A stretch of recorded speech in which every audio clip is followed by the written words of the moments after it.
Girls, non-binary pals, and welcome back to another video. As you all know, 100,000 people out there? That's wild. So if you're new to Yappersville, welcome, or if you've been a resident for a while, welcome back. And hey, so there's no dogs allowed in here, sorry, but there's babies in here.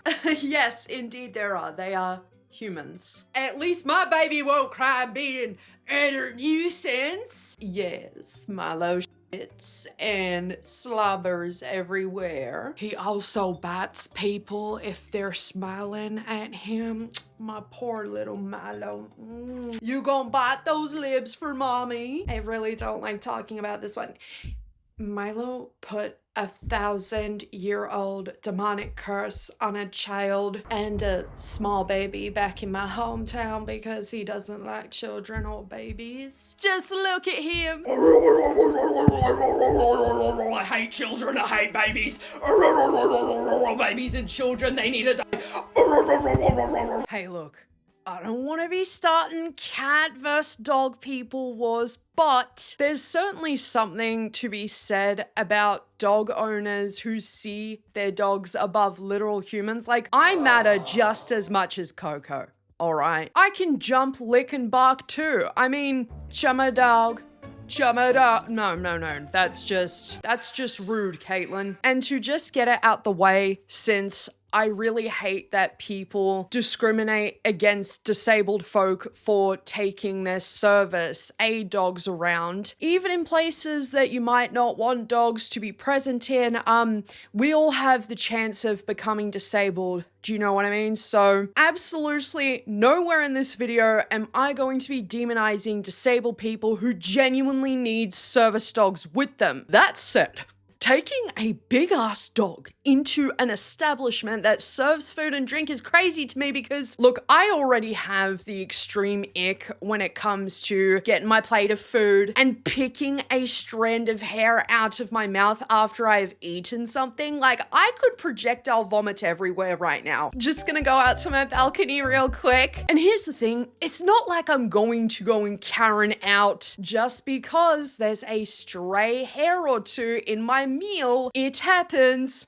I get it. I just feel like if you're going to bring your small child-sized dog and just letting him get that close to the countertop to the point where he's like trying to jump up, he can smell something he wants. I'm so sorry, but you're gonna have to meet this knuckle sandwich, sir. Tell your dog I said hi. We are truly living in a delusional dog worshipping society in America. I don't live in America, clearly, but my bias is being affirmed. The chamber is echoing.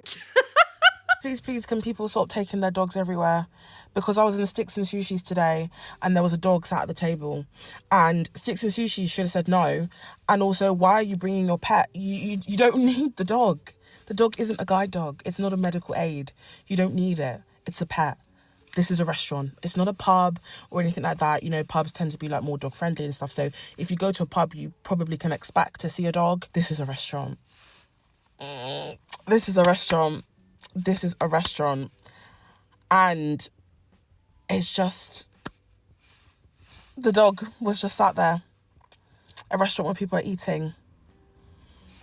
A dog where a dog doesn't need to be. I agreed with this video 100% because my bias is being affirmed. The chamber is echoing. But there were so many dog people up in this woman's comment section just doing the absolute most. They were saying that she's a dog hater and that supposedly dogs have much better manners than people and kids. Like, no, why is he there? It's not like he can order food. Hi, yes, my good sir. I would like a bowl of pedigree, please, with a side of kibble. Again, don't smoke. Don't even pick it up. You got... Yeah. When will dog owners realize that, yeah, I mean, people aren't going to exactly be thrilled seeing Mr. Coco sat up at the fucking sushi table, just shedding his fur all up in the joint. I mean, sushi most of the time is served with raw fish. So how about we get Mr. Coco and we take Mr. Coco home. Something that I see really often with dog owners is the fact that they rag on us cat owners for having our cats roaming free all over kitchen countertops and stuff. And I just want to let you know right now, I am not one of those cat owners. I absolutely need my kitchen pristinely clean before I make food. Otherwise, I'm going to convince myself I'm going to get sick. So y'all have a problem with that. I mean, rightfully so, but Tucker can sit up at the table? I hate breastfeeding mothers and screaming toddlers, but I have to put up with it. Get over it. What the hell did breastfeeding mothers do? Unlike Mr. Coco, yeah, mums need to feed their babies to keep them alive. Yeah, mums are going to be sitting at cafes and restaurants and they're probably going to whip a yiddy out to feed their child, which, just by the way, isn't any of your business, but it's also like Tucker, dog, baby, human. It isn't necessary to bring your pets into a sushi restaurant now, is it? Just by the way, nobody fucking hates a dog. In fact, I'd go as far as to say that the people who say that they have, you know, dog fatigue and all that kind of shit at the moment, they should be directing their attention towards the dog owners themselves, because I don't know about you, but I've got people fatigue. Yeah, it's not exactly like Coco has a fucking say in anything he's doing for that day. Oh, what the... Oh my god. No, and she wiped it with her hands. No. They are way too close to the food, bro. Nah. So, where did she wipe that drool? She's going around and touching food with that drool-covered hand, bro. I'm gonna vom. And why, must I ask, is she taking not one dog, but 2 dogs into the grocery store where other people have to buy that food as well, and they don't know that there's drool-covered hands touching that stuff? Like, I know I just did a video about the performative hygiene Olympics, but this is the kind of shit that fuels that stuff. My whole thing is like, what do you even do in a situation where the dog's about to take a shit? Do you just let the dog take a shit? Or do you rush outside like, oh, so we just let them do their business in the grocery store and we don't even clean it up? We have minimum wage workers clean. Okay, yep, sure. Not only do you not want that dog in the grocery store, but that dog doesn't want to be in there either. He's stressed the fuck out, or she's stressed the fuck out. These dogs are in a space where all their senses are being activated at once. Like, oh well, that's why the workers get paid to clean the store. You're not really helping your case here, are ya? I mean, dog owners are really not beating the arrogant and self-absorbed allegations anytime soon. What do you mean you lack empathy to such a degree, such a trite degree, that you're just like, well, I mean, those underpaid, overworked employees can clean up my dog shit. I don't give a fuck. That's what they're paid to do, right? No, it's not within the janitor's job description to clean up people's pets' excrements. Like, I really have to calm myself down right now, or I am going to actually burst into flames. Because you know what, actually, I feel like grocery store employees, janitors alike, they should be getting passes to take a shit in the middle of your house, tell you to clean it up because, I mean, it's in your house, and we'll see how, oh well, it'll be then when you're having to clean up janitor's shit in your house, because I mean, that's your space. You're supposed to clean your house, right? I love my animals too. If you don't know my kitties, here are Susie and Kenny. They are the love and the light of my life, but I also have consideration and respect for the public that I am publicing with. When I go grocery shopping, I don't want to have to deal with pee and poo. Not near food. No, I don't know if it's the self-hatred or years of self-loathing, but I feel like laying down and having a lawnmower run all over me if I am so dare to step up into a grocery store with my muddy ass shoes from, you know, a day where it's been raining a lot, and then remembering, oh, someone has to clean that up. And somehow people are that unself-aware they don't see the issue with the sentiment of being completely okay having a minimum minimum wage employee do something that's completely above their pay grade.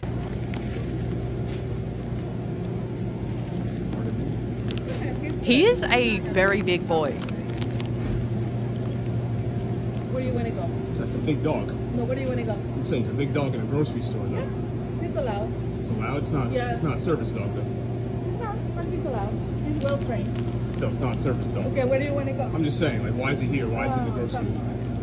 You getting pissed at me? I find this sort of thing so strange because what if that dog just randomly decides it's my time and starts chewing my shit all because it got bad vibes from me? Like, sure, is it on me to not show this big lad that I am a little nervous near him and he can smell those nerves?